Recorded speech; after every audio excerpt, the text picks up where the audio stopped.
Please welcome Lisa Schnaubelt and Laura Epstein.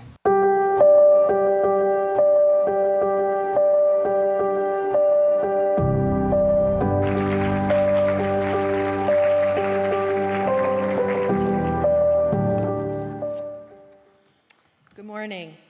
In addition to being proud ACCESS Global leaders, Lisa and I are also very proud members of the second cohort of the AJC Mimouna Michael Sachs Fellowship for Emerging Leaders. Named in memory of visionary AJC leader Michael Sachs, who believed that peace between Arabs and Israelis is not only possible, but necessary. The Sachs Fellowship strives to fulfill Michael's legacy by convening emerging leaders from Israel, Morocco, France, and the United States with the goal of supporting regional integration through business, civic engagement, and deep interpersonal connections. AJC's presence in Morocco can be traced back as early as the 1950s.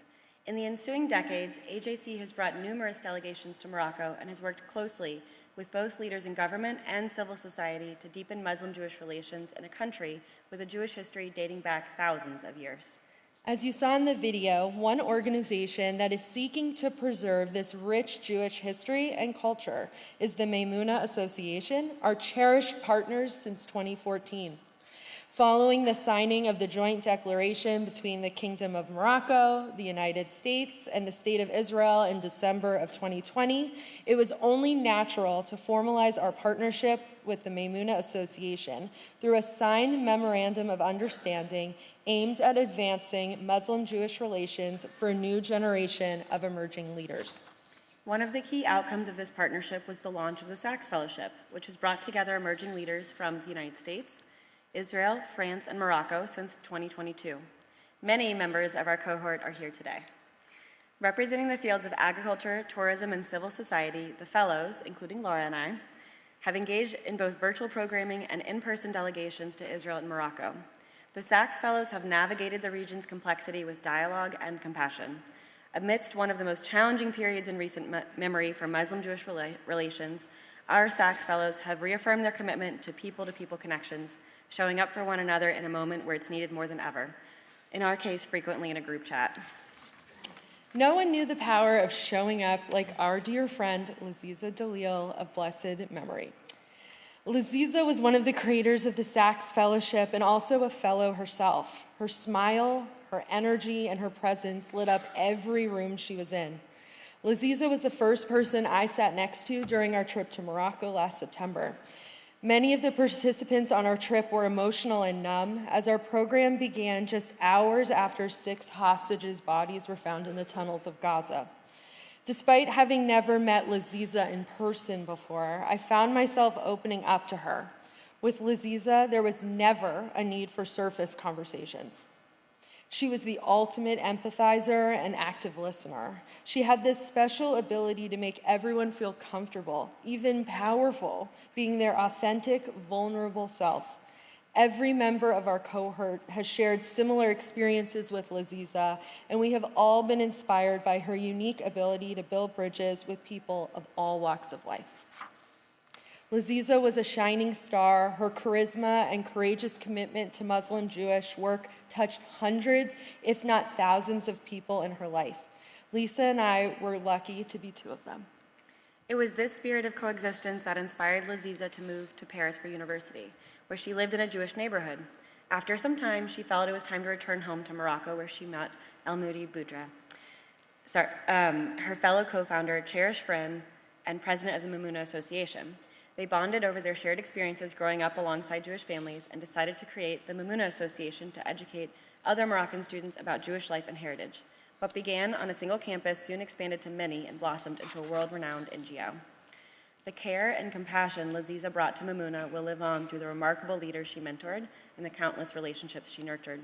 As someone whose life was touched by both the Mimouna Association and Laziza, I have no doubt that my friend's compassion, authenticity, and humor have left an indelible mark on Mimouna, its leaders, and its partners. Laziza's ability to make everyone feel connected and comfortable, and her small and simple acts of kindness will inform bridge-building efforts for decades to come. Last year, we lost one of our brightest lights with Laziza's sudden passing. As we grieve, we are also inspired by her legacy, her passion, and her unwavering belief in coexistence. She was a gifted community builder, a brilliant storyteller, and a very loyal friend. We miss her every day and strive to honor her through the bridge building work she valued so deeply. There is no one more deserving of the Ofir Libshtein Bridge Builder Award. Ofir was a staunch believer in people-to-people ties and Muslim Jewish understanding. Tragically, he was killed on October 7th while defending his community in Kfar Aza. His legacy continues through this award, which we are very honored to present today to our dear friend Laziza posthumously. Laziza's legacy continues to inspire us all, and we are reminded of her wise words about the future of Muslim-Jewish relations. I'd like to be hopeful. That thinking is what we build our association on, and we hope for peace. And we know that the best security measure is peace, especially for a country that is surrounded by hostile countries. It's difficult to be in that position. I'm hopeful that the decision makers will come to terms with the fact that peace is highly needed in the region. May Laziza's memory be a blessing and an inspiration to us all. Laziza, we miss you, friend. Here to accept the award on Laziza's behalf is her sister, Sofia. Please join me in welcoming Sofia Dalil to the stage.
Hi everyone.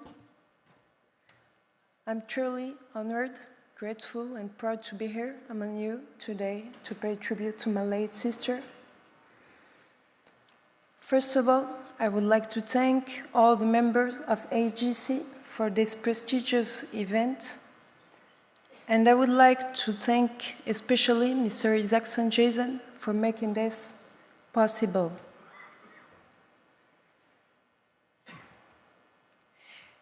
This is the first tribute that we have organized for my sister since her passing 7 months ago, and I'm deeply touched to witness this.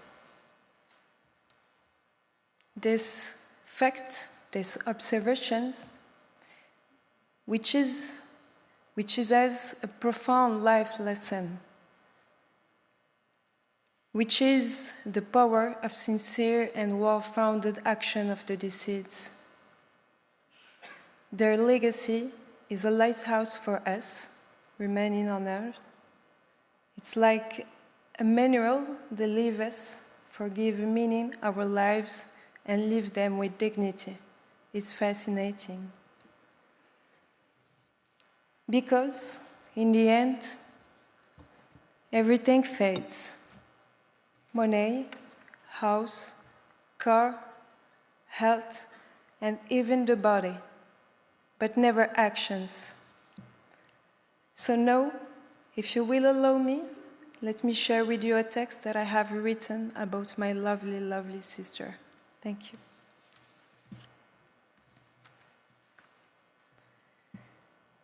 My sister was a discreet woman when it came to talking about her work with the family. To me, it seemed as if she led a double life. One where she was someone I could talk about fashion, friends, relationships, life in general, and our little personal secrets. And the other life was one where she inspired so many people professionally. She never talked or bragged about all the noble things she had accomplished. What an incredible embodiment of modesty and humility she was. From a young age, always curious, Laziza looked at the world in a mischievous way. She spoke little, listened deeply, and she read a lot. I remember her always holding this famous French comic book, Tom Tom and Nana, in her hands. Her school bag was bigger and heavier than she was. As time passed, she evolved into an intellectual, composed and thoughtful, with an impressive analytical ability. In fact, most of her observations were spot on. She became, for me, a true compass. Whenever I had important decisions to make, it was to her I turned.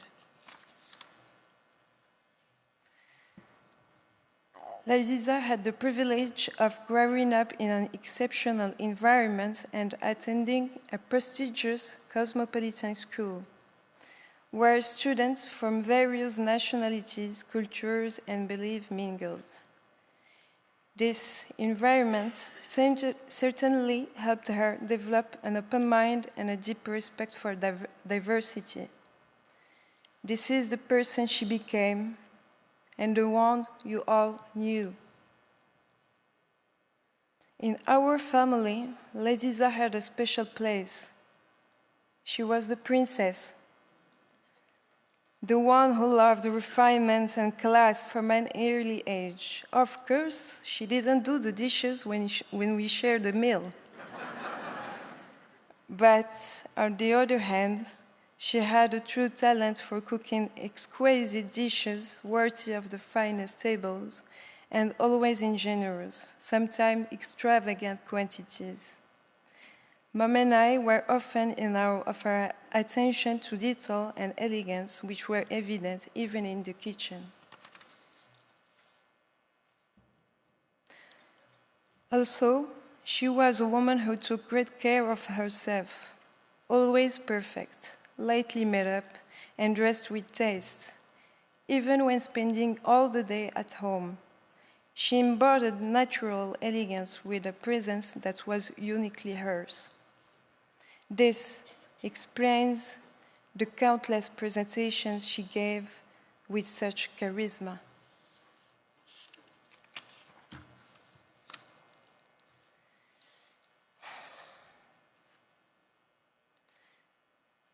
In truth, Laziza had been going through difficult times in recent years. She couldn't seem to get back on her feet despite many attempts to rise again, and it broke my heart to see her like that. I prayed quietly that things would get better for her, but clearly she's gone. Is it a coincidence, or is it a chance? I don't believe so. Yet I deeply know that she didn't take her own life. And now, I try to soothe, if only for a moment, the deep scar left by her departure by telling myself that she's no longer suffering, that she's resting now, and most of all, that she left with honor. Because we will always remember her as someone who brought nobility to everything she did professionally, as someone who never went unnoticed, as someone who captured everyone's attention the moment she entered the room. In short, a true role model, a remarkable woman. Maybe it was her karma, a life lived with grace and rewarded with peace. Thank you.